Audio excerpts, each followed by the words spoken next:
this session, we're going to be continuing on with our advanced kicking techniques and focus on turning behind jump roundhouse kick.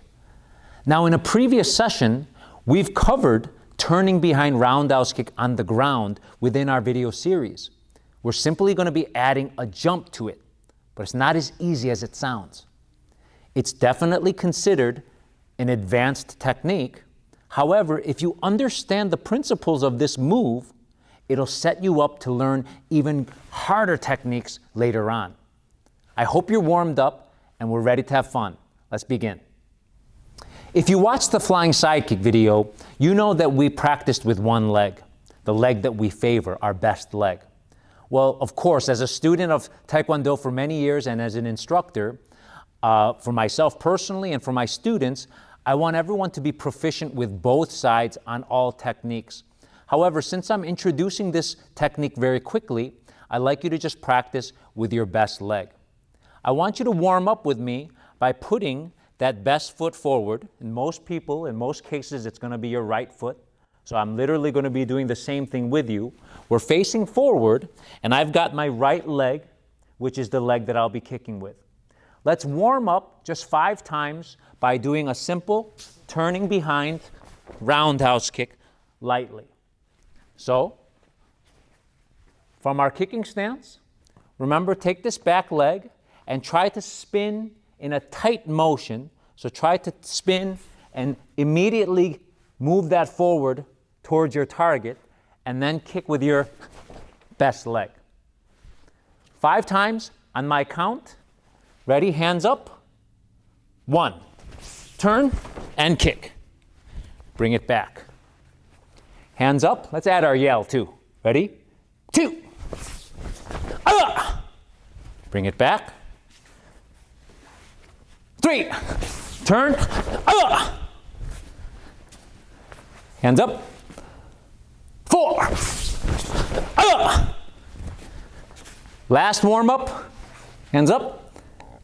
5. Now let's add the jumping motion. In a moment, I'm going to have you do the moves with me going forward again, but I want you to see it face on. When we add the jump, everything stays the same, in which we make a tight turn, but instead of putting that foot on the floor, we keep that leg in the air and we jump up and we turn our hips and we throw that roundhouse kick. Now there's a few things to keep in mind when you do this. We have our best foot forward. When we turn and spin, try to turn to the point where you can see the target and bring your knee directly up where you can see and face your target with your whole body. So our right foot is front, your back leg is behind. Turn to be able to see that target and then pick your knee up and turn your body and everything's balanced. Now you're in prime position to be able to jump and throw that roundhouse kick afterwards.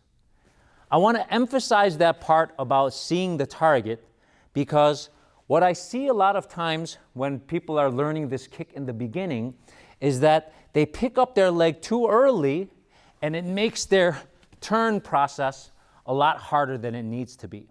So, back to our kicking stance. Remember to keep your feet on the ground and start turning and see the target first. Pick the knee directly up and get your body towards the target. Jump, and then throw the roundhouse kick. Let's practice this very lightly, like at 50% of your power and speed, 5 times. Your right foot is front, your hands are up. Now, lightly, turn, knee up, jump kick. 4 more times.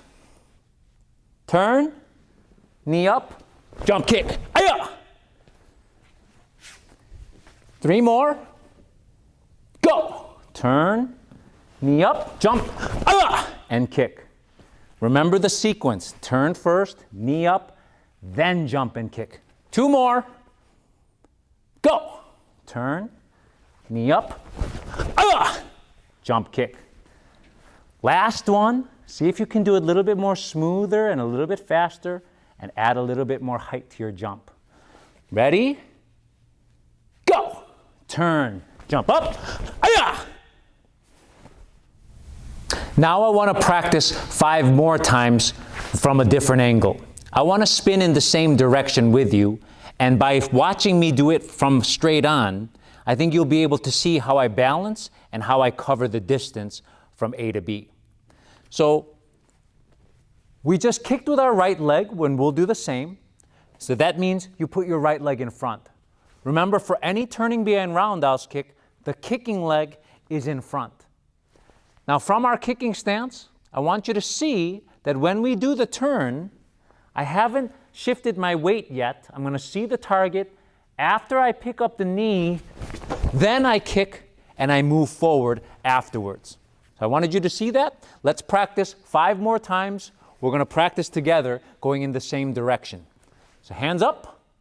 Do everything smooth and a little bit faster than what we did earlier. Ready?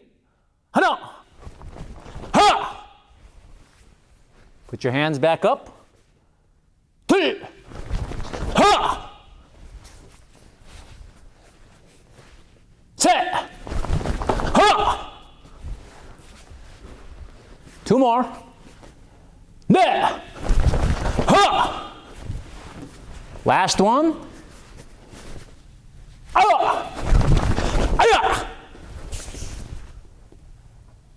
Nice job with that. You've been doing an excellent job, and we're almost finished, but there's one more challenge that I want to lay in front of you. So far, we've been doing the kicks where we took our right leg or your best leg, and you started with that leg in front. Well, I want to give you something that helps you generate a little bit more height and power in your kick. Instead of starting with that leg in front, I want you to step back, one more step, and now that kicking leg is here. You're going to take one power step before you throw that kick.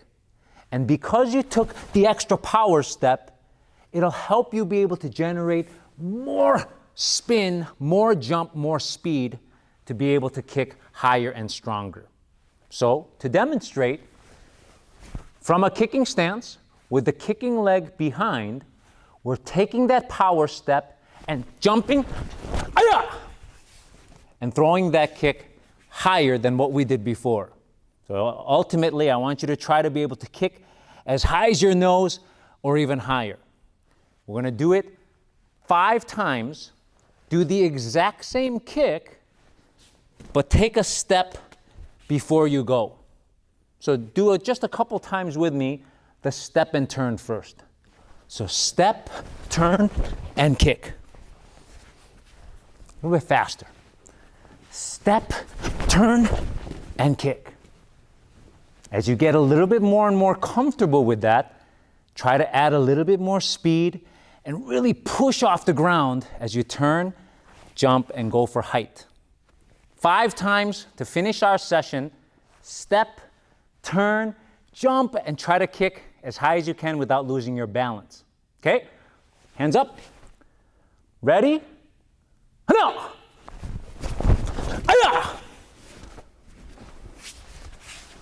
Hands up.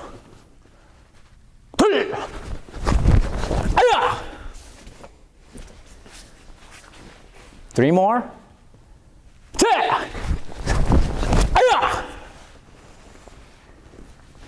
2 more.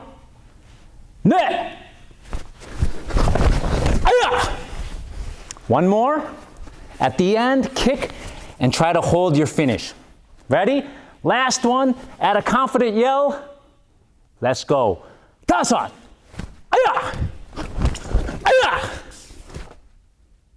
How'd you do with that? Did you feel once or twice or a few times the proper sequence of doing this technique correctly? That means that you turned first, that you saw the target, then you were able to generate your jump up off the ground and still rotate enough to throw your kick. It's a lot, but you did a great job following along with me, and with practice, I know you can be good at this. Be careful not to injure yourself. But have fun while you're working on these drills, and once again, it'll help you for more advanced techniques later on. You did an awesome job, and I'll see you in the next one.